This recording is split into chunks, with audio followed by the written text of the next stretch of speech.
Hello everybody, today we're going to talk about ANSI and the disclosure statement. A lot of talk about ANSI and even if a disclosure is required.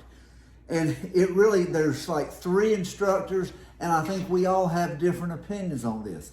But in my opinion, anybody that is a lender, underwriter, whoever, for over 4 or 5 months, we've been hearing all this conversation about ANSI. And everybody says that ANSI requires disclosures. Well, they're going to start getting appraisal reports and there's not going to be any disclosure in there at all. I got a feeling they're going to be sending those reports back saying, how did you measure the house? How will they know that you use ANSI if you don't put it in the report?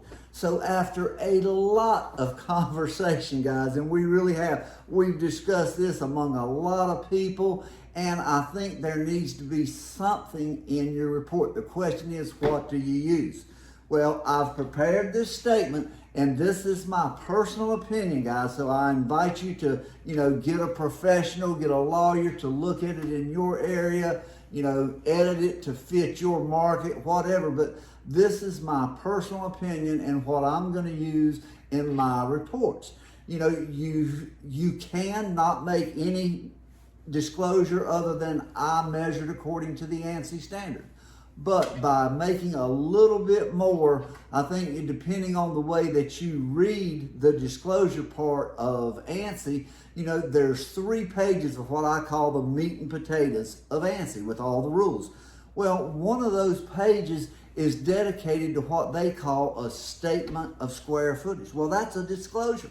And the first few lines have to do with rounding and above and below grade. So to me, there's no question that really should be in the report. And obviously, if it's not below grade space, then you don't have to worry about that. But what I'm including is this. The enclosed sketch is based on ANSI Z765 2021.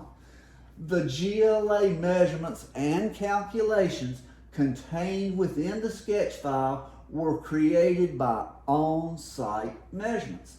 The measurements are reported to the nearest tenth of a foot or nearest inch, whichever you choose to use, and are rounded to the nearest whole square foot. So whatever you put in that statement, use at least that much. If you personally measure the house, this is what I'm saying you should put in your report. Obviously, if it's from plans and specs or some kind of exterior only declaration, or only inspection, then you need to look further in ANSI, and they give you 3 examples. They give you 3 declarations that are for homes that you've done by exterior only measurements. But if you personally measure this house, this is what you ought to use. Now, the only other thing that I'm adding to my statements, just because there's so much discussion about this and a lot of debate over the official record, which I've always said the only official record is an appraiser using the ANSI measurement standard. Guys, the tax department does not have the official record. The tax department has no role in the information that the real estate industry uses. We kind of got away from where that information has traditionally come from and where it should come from. And where is that? The MLS. That's for another day. The other line that I'm going to add is it's a disclosure about the GLA in my report that we know is per ANSI. I'm going to list that GLA, and I'm also going to list what it is in tax records.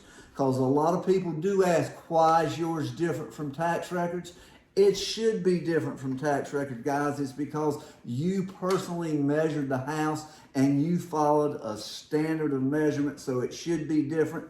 I eliminate any questions about that by including that within my report. So look at this statement. Feel free to use it if you want to. And of course, if there is below grade, you can use the statement, ANSI requires a clear and separate distinction of above and below grade areas. You can't say it much simpler than that. But anyway, tweak this however you want to, but for ANSI and disclosures, this is what I'm using, and I hope it helps you. Thanks for joining me.